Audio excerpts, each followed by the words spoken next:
जैसे पानी और हवा के साथ मिट्टी। इस बहते हुए जीवन काल में इंसान के जीवन में बहुत से मोड़ आते हैं, जिसमें जिंदगी का पहला पड़ाव यानी कि उसका बचपन। जब एक बच्चा जन्म लेता है तो उसे संभालने वाले बहुत से लोग होते हैं जो उसे सब कुछ प्रदान करते हैं उसकी आवश्यकताओं के अनुसार। लेकिन जिंदगी में ऐसे इंसान की आवश्यकता सदैव होती है जो उसे सही मार्ग दिखा सके, जो उसे जिंदगी के सही मायने सिखा सके, उसका हाथ थामकर अंधेरे से उजाले की ओर ले जा सके। वही तो है गुरु। जी हाँ, अंधकार से उजाले की तरफ ले जाने वाला।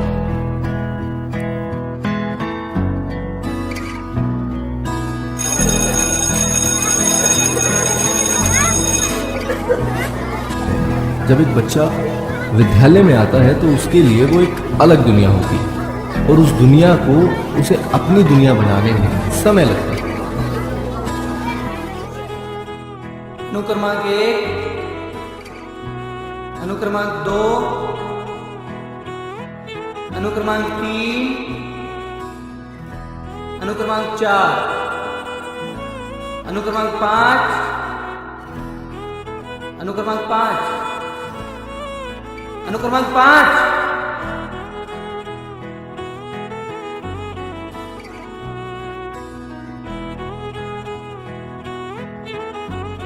अरे बच्चों सुनो,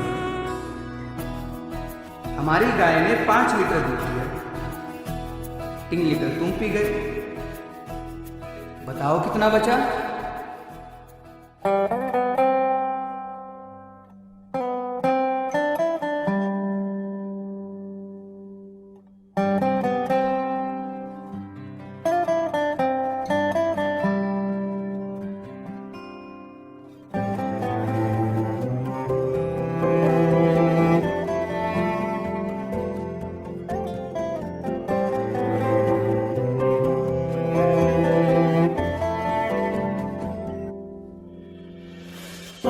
आशियाना मेरा साथ तेरे है ना, ढूंढते तेरी गली मुझको घर मिला।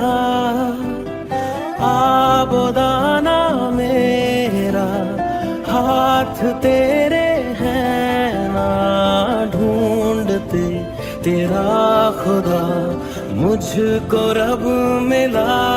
तू जो मिला लो हो गया मैं काबिल, तू जो मिला तो हो गया सब हासिल। हाँ मुश्किल सही आसा हुई मंजिल।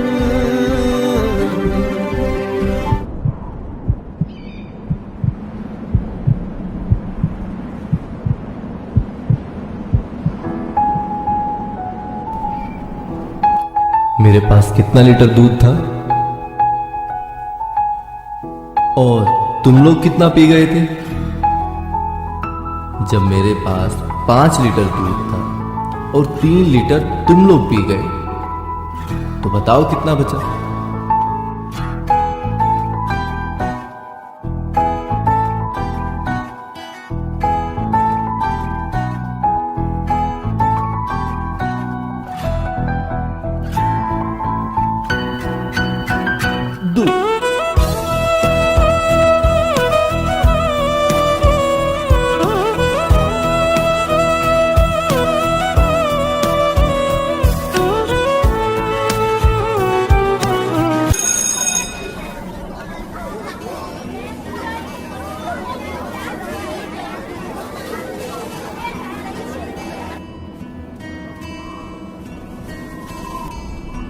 मोहित, ये नहाता नहीं है।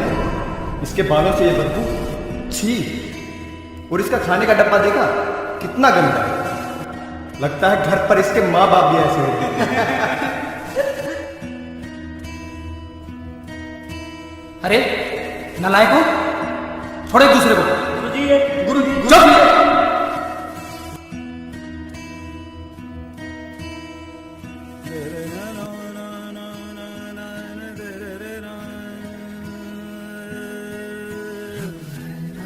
हाथ आगे। गुरुजी ने हाथ आगे, हाथ आगे।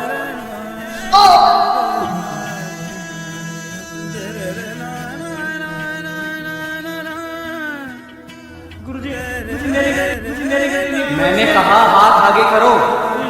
हाथ आगे।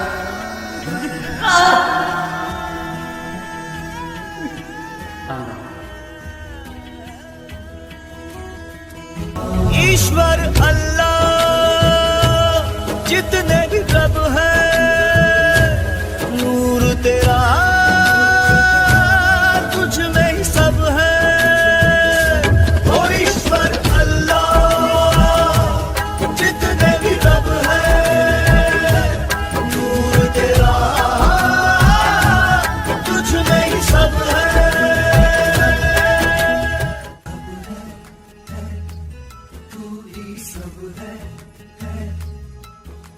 बेटा देख, समाज में हर कोई किसी ना किसी की टांग खींचने में लगा है। लेकिन अगर हमें जिंदगी में कुछ करना है तो इन बातों पर ध्यान ना देकर केवल अपने लक्ष्य पर ध्यान केंद्रित करना है।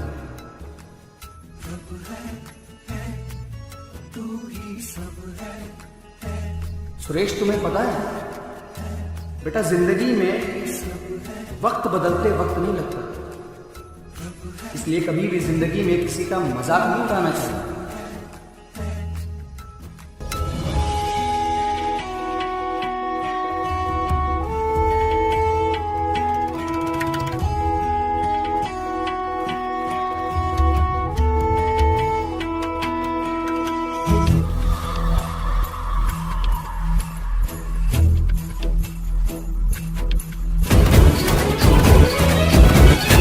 ईश्वर अल्लाह जितने भी रब है, नूर तेरा तुझ में ही सब है। ईश्वर अल्लाह जितने भी रब है, नूर तेरा तुझ में ही सब है।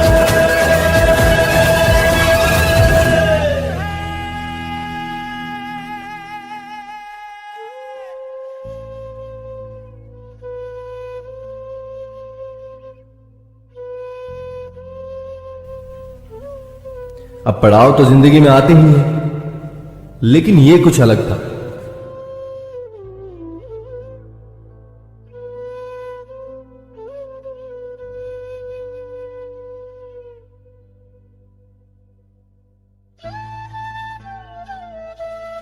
क्या हुआ अमित? अरे अरे मेरी किताब रखी थी, पता नहीं कहाँ गई।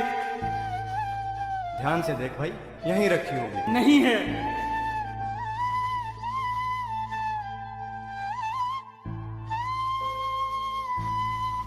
बहुत परेशान है बेचारा। ये देख। अरे तेरे पास कहां से आ? मैं अभी उसे बताकर आता हूं। अरे सुन, जब मैं इसे बेच कर आऊंगा, आधे पैसे तुझे भी तो दूंगा। पक्का? हाँ पक्का।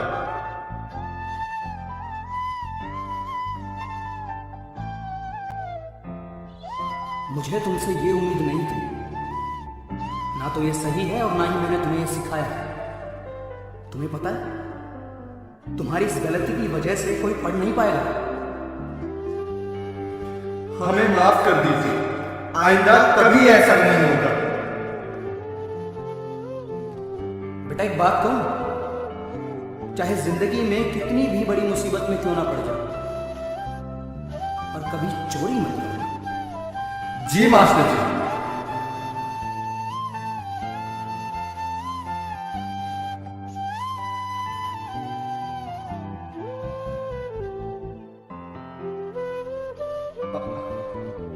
अमित भाई वो तेरी किताब। मैं कहाँ से लाऊं? मेरे पास तो पैसे भी नहीं और अब तो परीक्षा भी आने वाली है। भाई भाई ये रही तुम्हारी किताब। तुम्हें कहाँ से मिली? दरअसल जब तुम वहां नहीं थे तो मैंने इसे चुरा लिया था। पर मैं वादा करता हूं कि आगे से ऐसा कभी नहीं होगा। हम कसम खाते हैं कि जिंदगी में कितनी भी बड़ी मुसीबत आ जाए पर चोरी नहीं करेंगे।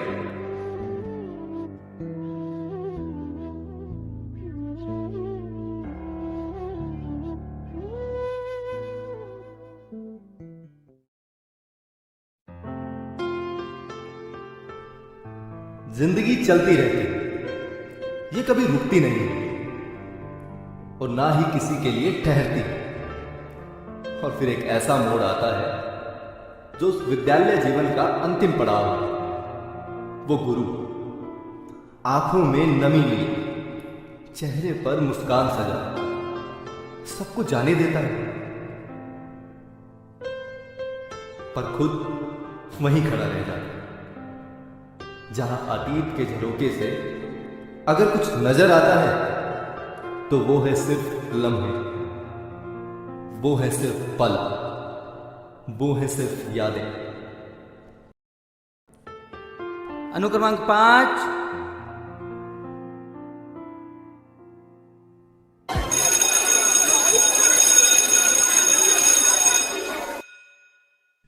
अनुक्रमांक 1, अनुक्रमांक 2,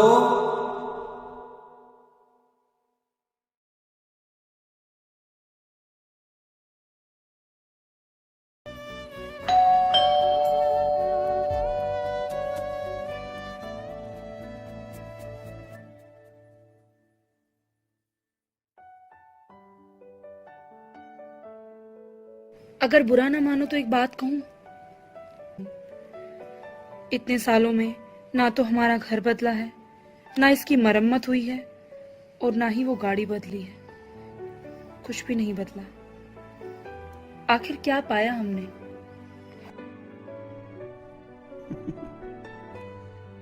जो हमने पाया है शायद ही कोई आम इंसान होगा जिसने ये सब पाया होगा।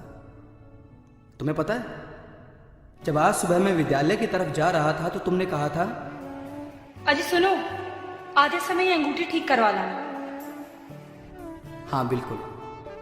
रास्ते में जब मैं सुनार की दुकान के पास पहुंचा तो उस लड़के ने, जो कि दुकान का मालिक था, अपनी जगह छोड़कर झटाक से खड़ा हुआ और मेरे पांव छुए और मुझे अपने पास बैठाया और अंगूठी का काम करने लगा।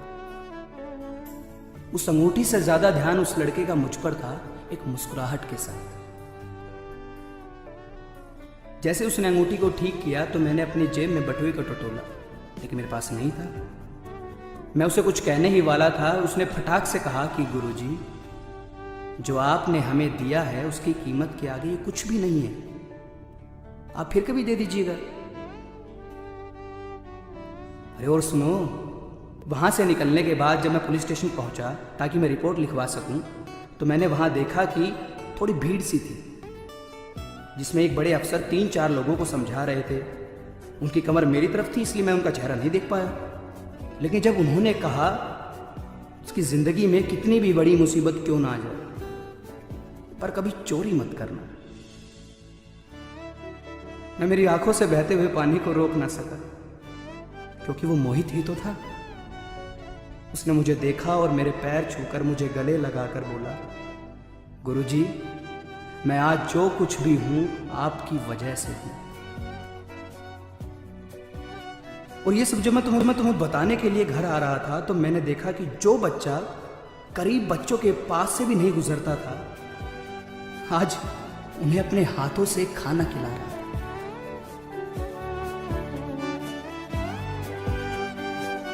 तुम्हें पता है, ये सब जो मुझे वहां पढ़ाकर मिला है ना, वो जिंदगी में मुझे कभी नहीं मिल सकता। मेरी खुशी उनमें है, ना कि किसी बड़े घर में या बड़ी गाड़ी में। इसलिए मैं आज इस समाज में गर्व महसूस करता हूं कि मैं एक अध्यापक हूं।